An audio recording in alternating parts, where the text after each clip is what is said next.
Hi guys! Nagsimba kami dito sa Cathedral of the Good Shepherd located at Queen Street, Singapore.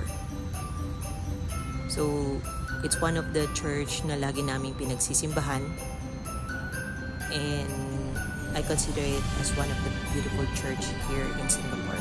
Maganda yung infrastructure niya from outside and inside. So, usually ng mga simbahan dito sa Singapore are air-conditioned.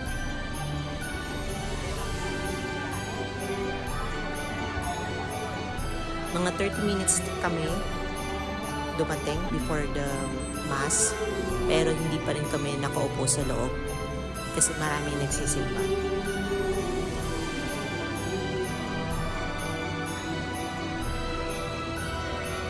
Tapos nung papasok na si Baby Jesus, medyo nakaramdam kami ng goosebumps.